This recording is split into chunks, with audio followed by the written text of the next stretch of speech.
ഇന്ന് നമുക്കൊരു വെണ്ടയ്ക്ക രസം ഉണ്ടാക്കിയാൽ അതിന് വേണ്ടുന്ന ചേരുവകൾ ഞാനിവിടെ എടുത്തിരിക്കുന്നത് 10 വെണ്ടയ്ക്ക, 2 തണ്ട് കരിവേപ്പില, 2 ഇഞ്ച് നീളത്തിലുള്ള 2 ഇഞ്ച് കഷ്ണങ്ങൾ, ഒരു ചെറുനാരങ്ങ വലുപ്പത്തിൽ പിഴുപുളി, 4 പച്ചമുളക്, ഒരു സവാള, 10 അല്ലി വെളുത്തുള്ളി, പിന്നെ അരക്കപ്പ് മല്ലിയില ചെറുതായിട്ട് അരിഞ്ഞത്. പിന്നെ ഇപ്പോൾ ചേർത്തിരിക്കുന്ന മസാലകളെന്ന് വെച്ച് കഴിഞ്ഞാൽ 1/2 ടീസ്പൂൺ വീതം ഉലുവാപ്പൊടി, മഞ്ഞൾപ്പൊടി, ജീരകപ്പൊടി 1 ടീസ്പൂൺ വീതം, കായപ്പൊടി, മുളക് പൊടി, മല്ലിപ്പൊടി, കുരുമുളക് പൊടി, പിന്നെ 2 ടീസ്പൂൺ രസപ്പൊടി ഓപ്ഷണലാണ്, വേണമെങ്കിൽ ചേർത്താൽ മതി. പിന്നെ ആവശ്യത്തിന് ഉപ്പ്.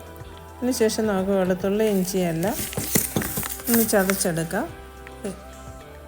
വെണ്ടയ്ക്കായും ഉള്ളിയും പച്ചമുളകും എല്ലാം നോക്കുന്ന അരിഞ്ഞ് മാറ്റി വെച്ചതിന് ശേഷം ഒരു പാത്രം അടുപ്പത്തേക്ക് വെക്കുക. അത് ചൂടായി വരുമ്പോൾ അതിലേക്ക് എണ്ണ ഒഴിച്ച് കൊടുക്കുക. അതിനുശേഷം നമുക്ക് അരിഞ്ഞു വെച്ചിരിക്കുന്ന വെണ്ട കഷ്ണങ്ങൾ അതിനകത്തേക്ക് ചേർക്കാവുന്നതാണ്. പിന്നെ ഉപ്പും മഞ്ഞളും പൊടിയും അതിലേക്കിട്ട് അതൊന്ന് ഇളക്കി അതിൻ്റെ കൊഴുപ്പെല്ലാം ഒന്ന് മാറി വെണ്ടയ്ക്ക ഒന്ന് വഴണ്ട് വരുമ്പോൾ നമുക്കതിലേക്ക് അരിഞ്ഞു വെച്ചിരിക്കുന്ന സവാള ചേർക്കാവുന്നതാണ്.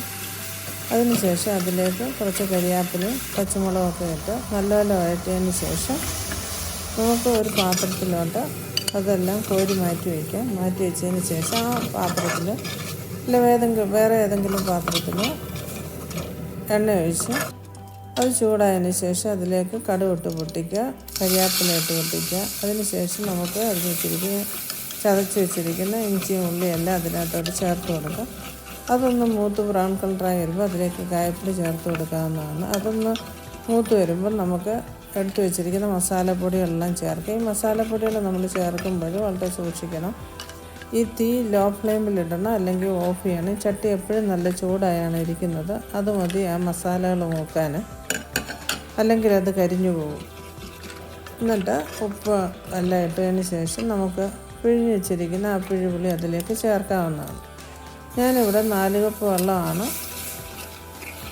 ചേർത്തിരിക്കുന്നത്. 4 കപ്പ് വെള്ളം അതിലേക്ക് ഒഴിച്ച് ഒന്ന് തിള വരുമ്പോൾ അതിലേക്ക് നമുക്ക് വഴറ്റി വെച്ചിരിക്കുന്ന വെണ്ടയ്ക്ക കഷ്ണങ്ങൾ, ഉള്ളിയും മുളകും എല്ലാം ഇട്ട് കൊടുക്കുക. അതൊന്ന് തിളച്ച് വരുമ്പോൾ നമുക്കതിലേക്ക് മല്ലിയില ചേർത്ത് കൊടുത്ത് വാങ്ങി വയ്ക്കാവുന്നതാണ്.